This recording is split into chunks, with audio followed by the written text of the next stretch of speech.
ನಮಸ್ತೆ ಫ್ರೆಂಡ್ಸ್. ಇವತ್ತು ನಾನು ಧನುರ್ಮಾಸ ಪೂಜೆ ಯಾವಾಗಿಂದ ಸ್ಟಾರ್ಟ್ ಆಗುತ್ತೆ, ಆ ಪೂಜೆ ಫಲಗಳೇನು, ಅರಳಿ ಮರ ಪೂಜೆ ಮಾಡಿದ್ರೆ ಯಾವ ತರ ಫಲಗಳು ಸಿಗತ್ತೆ ಅನ್ನೋದ್ರ ಬಗ್ಗೆ ಪೂರ್ತಿಯಾಗಿ ತಿಳಿಸ್ಕೊಡ್ತೀನಿ. ವಿಡಿಯೋನ ಸ್ಕಿಪ್ ಮಾಡದೆ ಪೂರ್ತಿಯಾಗಿ ನೋಡಿದ್ರೆ ನಿಮಗೆ ಅರ್ಥ ಆಗತ್ತೆ ಈ ಪೂಜೆ ವಿಧಾನ ಹೇಗೆ, ಪೂಜೆ ಫಲಗಳು ಹೇಗೆ ಅಂತ. ಧನುರ್ಮಾಸದ ಅಶ್ವತ್ಥ ಕಟ್ಟೆ ಪೂಜೆ ವಿಧಾನ. ಧನುರ್ಮಾಸ ಈ ವರ್ಷ 2025 ಡಿಸೆಂಬರ್ 16ರಿಂದ ಸ್ಟಾರ್ಟ್ ಆಗಿ ಜನವರಿ 14ಕ್ಕೆ ಮುಕ್ತಾಯವಾಗುತ್ತೆ. ಮುಹೂರ್ತ ಸೂರ್ಯೋದಯ ಮುಂಚಿತವಾಗಿ, ಅಂದರೆ ನಕ್ಷತ್ರಗಳು ಕಾಣಿಸುವ ಸಮಯದಲ್ಲೇ ಪೂಜೆ ಮಾಡುವುದು ಶ್ರೇಷ್ಠ. ಮುಂಜಾನೆ ಎದ್ದು ಸ್ನಾನ ಮಾಡಿ ಶುಭ್ರವಾಗಿ ಸಿದ್ಧರಾಗಬೇಕು. ನೈವೇದ್ಯಕ್ಕೆ ನೀರು, ಹಾಲು, ಅರಿಶಿಣ, ಕುಂಕುಮ, ಹೂವು ಅಥವಾ ಪಾಯಸ, ಕರ್ಪೂರ ಇತ್ಯಾದಿಯನ್ನು ಅಶ್ವತ್ಥ ಮರದ ಹತ್ತಿರ ತಗೊಂಡೋಗ್ಬೇಕಾಗತ್ತೆ. ವಿಷ್ಣುವಿನ ಸ್ವರೂಪವೆಂದು ಪೂಜಿಸಲಾಗುತ್ತದೆ ಅಶ್ವತ್ಥ ಮರವನ್ನ.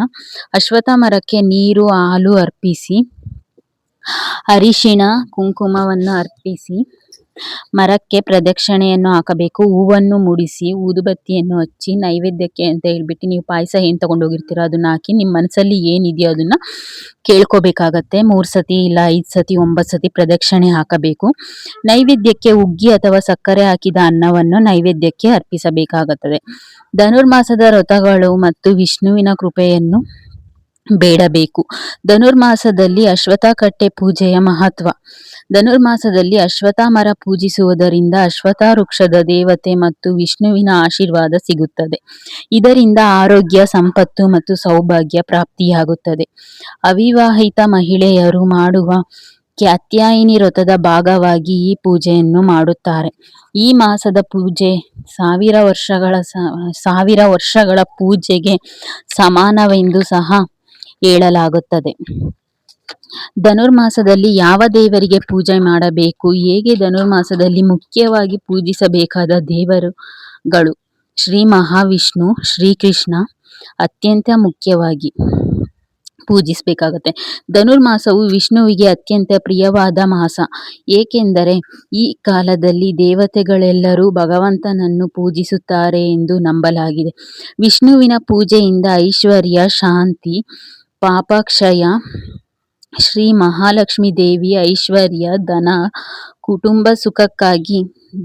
ಧನಕ್ಕೆ ಮತ್ತೆ ಕುಟುಂಬ ಸುಖಕ್ಕಾಗಿ ತುಳಸಿ ಮಾತೆ. ಧನುರ್ಮಾಸದಲ್ಲಿ ತುಳಸಿಗೆ ವಿಶೇಷ ಮಹತ್ವವಿದೆ. ತುಳಸಿ ಇಲ್ಲದೆ ವಿಷ್ಣು ಪೂಜೆ ಅಪೂರ್ಣ ಆಗುತ್ತದೆ. ತುಳಸಿಯನ್ನ ಈ ಪೂಜೆಯಲ್ಲಿ ಸಮರ್ಪಿಸಬೇಕಾಗುತ್ತದೆ. ಧನುರ್ಮಾಸದಲ್ಲಿ ಸರಳ ಪೂಜಾ ವಿಧಾನ.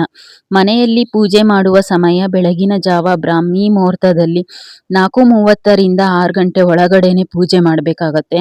ಅತ್ಯುತ್ತಮ 6 ಗಂಟೆ ಒಳಗೆ ಮಾಡಿದ್ರೆ ಅತ್ಯುತ್ತಮ. ಸಾಧ್ಯವಾಗದಿದ್ದರೆ ಆದಷ್ಟು ಸೂರ್ಯೋದಯದ ಒಳಗಡೆನೆ ಪೂಜೆಗೂ ಮುನ್ನ ಪೂಜೆ ಮಾಡಬೇಕಾಗತ್ತೆ.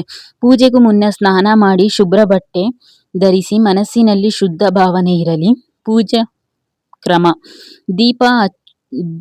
ತುಪ್ಪದ ದೀಪವನ್ನು ಹಚ್ಚಿ ಅಥವಾ ಎಣ್ಣೆ ದೀಪವನ್ನು ಹಚ್ಚಿ ಗಣಪತಿ ಸ್ಮರಣೆ.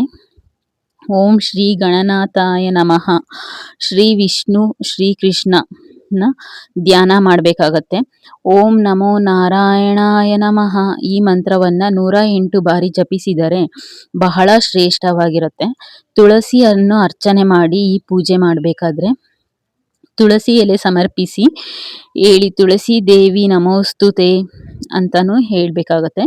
ಶ್ರೀ ಮಹಾಲಕ್ಷ್ಮಿ ಪ್ರಾರ್ಥನೆ: ಓಂ ಶ್ರೀ ಮಹಾಲಕ್ಷ್ಮೀ ನಮಃ ಅಂತ ಹೇಳಿ ನೈವೇದ್ಯಕ್ಕೆ ಕಿಚಡಿ, ಪಾಯಸ, ಬೆಲ್ಲ, ಅಕ್ಕಿ, ಹಾಲು ಯಾವುದು ಸಾಧ್ಯವಿಲ್ಲದಿದ್ದರೆ ಹಣ್ಣು ಮಾತ್ರ ನೈವೇದ್ಯ ಮಾಡಿ. ಕಿಚಡಿ ಮಾತ್ರ ತುಂಬಾ ಶ್ರೇಷ್ಠವಾದದ್ದು. ಮಂಗಳಾರತಿಗೆ ವಿಷ್ಣು ಲಕ್ಷ್ಮೀ ದೇವಿಗೆ ಆರತಿಯನ್ನ ಮಾಡಬೇಕಾಗತ್ತೆ. ಮಂಗಳಾರತಿ ಮಾಡಬೇಕಾದ್ರೆ ವಿಷ್ಣು ಮತ್ತೆ ಲಕ್ಷ್ಮೀ ದೇವಿಯನ್ನ ನೆನೆಸ್ಕೊಂಡು ಆರತಿಯನ್ನ ಮಾಡಿ. ಧನುರ್ಮಾಸದಲ್ಲಿ ಜಪ ಮಾಡಬಹುದಾದ ಮಂತ್ರಗಳು: ಓಂ ನಮೋ ನಾರಾಯಣಾಯ ನಮಃ, ಹರೇ ರಾಮ ರಾಮ ರಾಮ ಹರೇ ಹರೇ, ಹರೇ ಕೃಷ್ಣ ಕೃಷ್ಣ ಕೃಷ್ಣ ಹರೇ ಹರೇ ಅಂತ ಮಾಡಿ. ಸಾಧ್ಯವಾದರೆ ವಿಷ್ಣು ಸಹಸ್ರನಾಮವನ್ನು ಸಹ ಮಾಡಿ. ಗಮನಿಸಬೇಕಾದ ವಿಷಯಗಳು ಅಂದ್ರೆ ಧನುರ್ಮಾಸದಲ್ಲಿ ತಾಮಸ ಆಹಾರ ತಪ್ಪಿಸುವುದು. ತಾಮಸ ಆಹಾರ ಅಂದ್ರೆ ಮದ್ಯ ಮತ್ತು ಮಾಂಸಗಳನ್ನ ತಪ್ಪಿಸುವಂಥದ್ದು. ಜಗಳ, ಕೋಪ, ಅಸತ್ಯ ಮಾತುಗಳಿಂದ ದೂರ ಇರಿ. ಹೆಚ್ಚು ದಾನ ಧರ್ಮಗಳನ್ನ ಮಾಡಿ. ಈ ಪೂಜೆ ಮಾಡ್ಬೇಕಾದ್ರೆ ದಾನ ಧರ್ಮಗಳನ್ನ ಮಾಡಿ. ಈ ಪೂಜೆಯಿಂದ ಸಿಗುವ ಫಲ ಆರ್ಥಿಕ ಸಂಕಷ್ಟ ಕಡಿಮೆಯಾಗುತ್ತದೆ, ಮನಸ್ಸಿಗೆ ಶಾಂತಿ, ಕುಟುಂಬದಲ್ಲಿ ಸುಖ, ಭಗವಂತನ ಅನುಗ್ರಹ ನಿಮ್ಮೆಲ್ಲರ ಮೇಲೆ ಇರುತ್ತದೆ. ಧನ್ಯವಾದಗಳು. ಶುಭ ದಿನ.